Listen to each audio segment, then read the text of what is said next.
Okay, what is a structure? Structure in C is a user-defined data type that enable us to store the collection of different data types.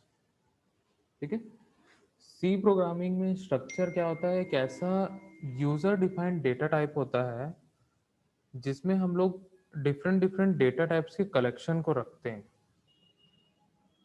ठीक है, जैसे कि कल हमने एक programme देखा था जिसमें हमने नेम, मार्क्स, रोल नंबर, अलग अलग डेटा टाइप को बनाया था। वैसे ही यहाँ पे हम लोग क्या करते हैं, अलग अलग डेटा टाइप के कलेक्शन को एक यूजर डिफाइंड डेटा टाइप बना लेते हैं जिसको हम लोग स्ट्रक्चर बोलते हैं। ठीक है, each element of A structure is called a member. जितने भी एलिमेंट्स उस स्ट्रक्चर के अंदर में होते हैं उसको हम लोग बोलते हैं member. Structure C a simulates the use of classes and templates as its as it can store various information। ठीक है, जनरली स्ट्रक्चर्स जो होता है वो क्लासेस का यूज या फिर कोई टेम्पलेट का यूज करता है जिसमें हम लोग बहुत सारी इंफॉर्मेशन को स्टोर कर सकते हैं। ठीक है, जनरली यहाँ पे जो स्ट्रक्चर बनाया गया है वो किसी भी ऑब्जेक्ट को लेके बनाया जाता है। ठीक है, किसी भी ऑब्जेक्ट को लेके बनाया जाता है। अगर हमें किसी भी ऑब्जेक्ट को लेके अगर प्रोग्रामिंग करनी है, ठीक है, जैसे कोई भी अगर ऑब्जेक्ट की बात करें, ऑब्जेक्ट जैसे मान के चलो स्टूडेंट है।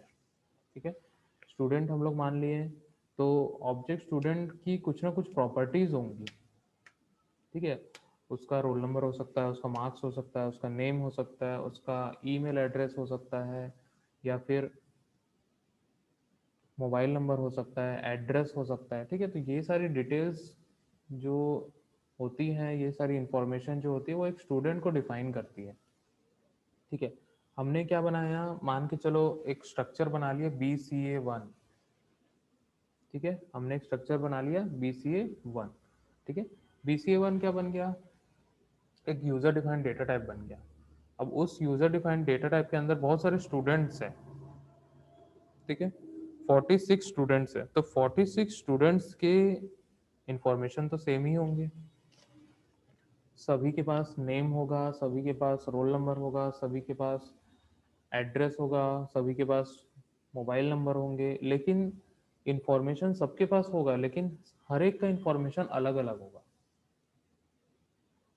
ठीक है, तो हम लोग यहाँ पे एक स्ट्रक्चर बना लेते हैं जो एक कॉमन स्ट्रक्चर होता है सभी ऑब्जेक्ट्स के लिए। ठीक है, और यहाँ पे हम लोग उसको बोलते हैं स्ट्रक्चर। ठीक है, तो स्ट्रक्चर को हम लोग और क्या बोल सकते हैं, यूजर डिफाइंड डेटा टाइप भी बोल सकते हैं। अभी तक हमने जो डेटा टाइप्स पढ़े, जैसे कि primitive data types, derive data types. ठीक है, तो ये एक प्रकार का डिराइव डेटा टाइप होता है जो हम लोग किससे बनाते हैं, प्रिमिटिव डेटा टाइप को यूज करके हम लोग बनाते हैं। ठीक है, जो हमने स्टार्टिंग में जब डेटा टाइप्स का टॉपिक पढ़ा था तो वहाँ पे दो टाइप के डेटा टाइप होते हैं। एक होता है प्रिमिटिव डेटा टाइप, दूसरा होता है derive data type. Primitive data types हम लोग पूरा का पूरा पढ़ चुके हैं। ठीक है, जिसमें हम लोग इंटीजर, फ्लोट, डबल, कैर, ये सारे हम लोग पढ़े और सीखे और उसी के हम लोग प्रोग्राम्स बना रहे थे। अब हम लोग क्या करेंगे, डिराइव डेटा टाइप्स पढ़ेंगे। डिराइव डेटा टाइप्स मतलब क्या होता है, जो प्रिमिटिव डेटा टाइप को यूज करके बनाया जाता है। ठीक है, तो यहाँ पे जो स्ट्रक्चर हमने अभी अभी पढ़ा, तो स्ट्रक्चर क्या है, एक यूजर डिफाइंड डेटा टाइप है, या फिर हम लोग उसको डिराइव डेटा टाइप भी बोल सकते हैं। ठीक है, आगे देखते हैं। The struct keyword is use to define the structure. ठीक है, struct keyword is use to define the structure. यहाँ पे हम लोग स्ट्रक्चर डिफाइन करने के लिए कीवर्ड यूज करते हैं, स्ट्रक्ट, STRUCT, स्ट्रक्ट। ठीक है, स्ट्रक्ट कीवर्ड से हम लोग क्या करेंगे, एक स्ट्रक्चर डिफाइन करेंगे। ठीक है, अब यहाँ पे एक एग्जांपल देखते हैं। सबसे पहले इसका सिंटेक्स देख लेते हैं। सिंटेक्स क्या है, हम लोग यहाँ पे लिखेंगे स्ट्रक्ट और उसके बाद लिखेंगे स्ट्रक्चर नेम। स्ट्रक्ट लिखेंगे, उसके बाद लिखेंगे स्ट्रक्चर नेम। ये एक वैलिड आइडेंटिफायर होना चाहिए। ठीक है, अगर हम लोग यहाँ पे दो कोई वर्ड्स ले रहे हैं तो उसको हम लोग सेपरेट किससे करेंगे, अंडरस्कोर से कर सकते हैं, या फिर हम लोग कैमल केस यूज कर सकते हैं। जो एक वैलिड आइडेंटिफायर होता है, जो एक वेरिएबल नेम के लिए हम लोग आइडेंटिफायर्स यूज करते हैं, ठीक है, उसमें जितने भी रूल्स अप्लाई होते हैं उसी रूल्स के अकॉर्डिंग यहाँ पे हम लोग स्ट्रक्चर का भी नेम देंगे।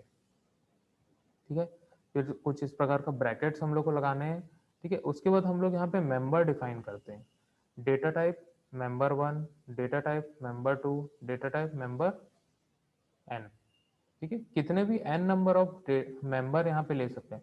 Member means variable, member means हम लोग different different primitive data types के यहाँ पे वेरिएबल्स बनाएंगे, और सारे अलग अलग डेटा टाइप के वेरिएबल्स जो होंगे उसको एक ही नाम से डिफाइन किया जाएगा, जो एक स्ट्रक्चर का नेम होगा। ठीक है, तो इस प्रकार का हम लोग यहाँ पे क्या करते हैं, सिंटेक्स फॉलो करते हैं और उस प्रकार से स्ट्रक्चर हम लोग बनाते हैं। ठीक है, लास्ट में क्या करेंगे, हम लोग ब्रैकेट क्लोज कर देंगे, कर्ली ब्रेसेस, और लास्ट में लगा देंगे सेमी कोलन। ठीक है, तो ये हमारा एक स्ट्रक्चर बन जाएगा। अब इसका एक एग्जांपल देखते हैं कैसे हम लोग एक स्ट्रक्चर बनाते हैं। तो यहाँ पे एक स्ट्रक्ट एम्प्लॉय, ठीक है, स्ट्रक्ट एक कीवर्ड है, और यहाँ पे हमने क्या लिखा, एम्प्लॉय। एम्प्लॉय एक स्ट्रक्चर का नेम है। ठीक है, एम्प्लॉय हमने क्या किया, स्ट्रक्चर का नेम दे दिया। अब यहाँ पे ब्रैकेट स्टार्ट किया, ब्रैकेट के अंदर हम लोग सबसे पहले उसके 3 डिटेल ले लिए। ठीक है, एम्प्लॉय के 3 डिटेल्स होते हैं। सबसे पहले एम्प्लॉय आईडी होगा, तो हम लोग आईडी के लिए क्या किए, हम लोग एक वेरिएबल यहाँ पे बना लिए। ठीक है, इंट आईडी। ठीक है, ये फर्स्ट हो गया। देन उसके बाद नेम लेना है, कैर नेम हम लोग ले लिए, नेम, और उसका साइज है 20। ये एक प्रकार का एरे है। नेम क्या है, कैरेक्टर का एक एरे है, मीन्स स्ट्रिंग होगा। ओके, नेक्स्ट उसके बाद सैलरी हम लोग ने लिया, हम लोग उसको फ्लोट डेटा टाइप का यहाँ पे वेरिएबल क्रिएट कर लिए। तो यहाँ पे जो डिफरेंट डिफरेंट डेटा टाइप के वेरिएबल हम लोग बनाए, ये क्या है, मेंबर्स। किसके मेंबर्स है, इस एम्प्लॉय के मेंबर्स। ठीक है, एम्प्लॉय क्या बन गया, एक यूजर डिफाइंड डेटा टाइप बन गया, और उसके अंदर हम लोग 3 डिटेल स्टोर कर सकते हैं। कितने डिटेल स्टोर कर सकते हैं, 3 डिटेल्स हम लोग वहाँ पे स्टोर कर सकते हैं। कौन कौन से, आईडी, नेम और सैलरी। ठीक है, जो प्रिमिटिव डेटा टाइप्स होते हैं, जैसे कि इंटीजर का हम लोग आईडी यहाँ पे क्रिएट करते हैं, इसके अंदर सिर्फ और सिर्फ एक वैल्यू स्टोर हो सकती है। ठीक है, यहाँ पे भी नेम जो है, यहाँ पे भी हम लोग सिंगल वैल्यू स्टोर कर सकते हैं, फ्लोट सैलरी में सिंगल वैल्यू स्टोर कर सकते हैं। लेकिन हम लोग जब इस एम्प्लॉय को as a data type use करेंगे, क्योंकि ये यूजर डिफाइंड डेटा टाइप बन गया, हम लोग इस एम्प्लॉय को as a data type use करेंगे, तब हम लोग इस एम्प्लॉय के अंदर बहुत सारी वैल्यूज को हम लोग दे सकते हैं। और वेरिएबल के लिए हर एक वेरिएबल के लिए ये 3 इंफॉर्मेशन होंगी। मतलब हर एक वेरिएबल में हम लोग 3 इंफॉर्मेशन को स्टोर कर सकते हैं, आईडी, नेम और सैलरी। ठीक है,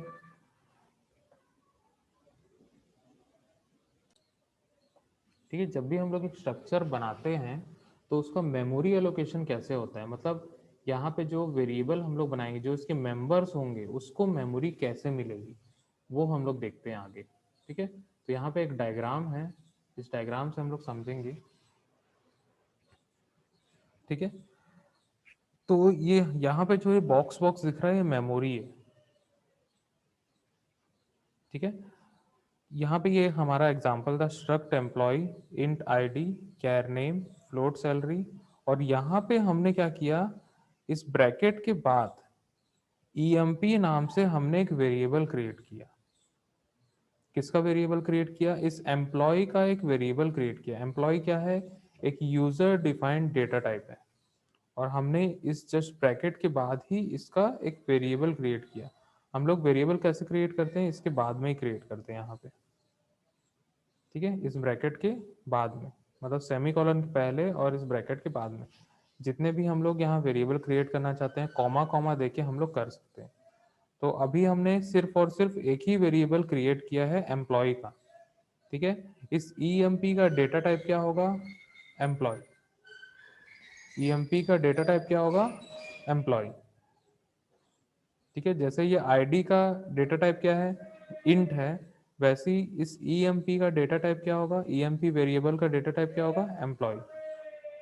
ठीक है, तो ईएमपी के अंदर तीन डिटेल्स मिलेंगी, मतलब तीन टाइप के डेटा स्टोर कर सकते हैं। सबसे पहले आईडी, नेम और सैलरी। इस ईएमपी के अंदर तीन डेटा स्टोर कर सकते हैं। कौन कौन से, आईडी, नेम और सैलरी। ठीक है, मतलब ये तीनों ग्रुप करके हम लोग को किसके अंदर मिल रहा है, इस ईएमपी नाम के वेरिएबल के अंदर हम लोग को मिल रहा है। ठीक है, जैसे यहाँ पे ईएमपी हमने बनाया, कॉमा देके मैं ईएमपी 1 बना देता हूँ। ईएमपी 1 के अंदर भी ये तीनों डेटा हम लोग डाल सकते हैं। ईएमपी 2 मैंने बनाया, ईएमपी 2 के अंदर भी हम लोग को ये दोनों, सॉरी, तीनों डेटा मिलेगा। मतलब ईएमपी 1, ईएमपी 2, ईएमपी 3, जितना भी हम लोग वेरिएबल बनाते जाएंगे, ठीक है, सभी वेरिएबल्स के लिए इस इंट आईडी, नेम, सैलरी, तीनों का इंस्टेंस क्रिएट होते जाएगा। इंस्टेंस मीन्स कॉपी बनते जाएगा, नई नई मेमोरी उसके लिए मिलते जाएगी। ठीक है, तो इस डायग्राम से हम लोग देखते हैं, ये एक एम्प्लॉय क्लास का एक मेमोरी एलोकेशन डायग्राम है। ठीक है, कैसे मेमोरी एलोकेट होता है, तो यहाँ पे सबसे पहले इंट आईडी बनाया है। ठीक है, इंट आईडी जो है मेमोरी नंबर 1000 से लेके 1004 इतना लेगा। ठीक है, इंट आईडी जो है वो कितना साइज ले रहा है, 4 बाइट का साइज ले रहा है। ठीक है, ये एक बॉक्स जो है वो 1 बाइट का साइज ले रहा है। ठीक है, तो इंट आईडी कितना लेगा, 4 बाइट का साइज लेगा, 1 2 3 4। ठीक है, उसके बाद क्या है, नेम है, नेम का साइज क्या है, 10, मीन्स वो 10 बाइट लेगा। ठीक है, 1 2 3 4 5 6 7 8 9 और 10। ठीक है, कितना साइज ले लिया, 10 ले लिया। ठीक है, 1005 से लेके 1014 तक लिया उसने। ठीक है, 1004 ये वाला पोजीशन है। ठीक है, इसके बाद से 1014 तक उसने लिया। ठीक है, फिर उसके बाद क्या है, सैलरी।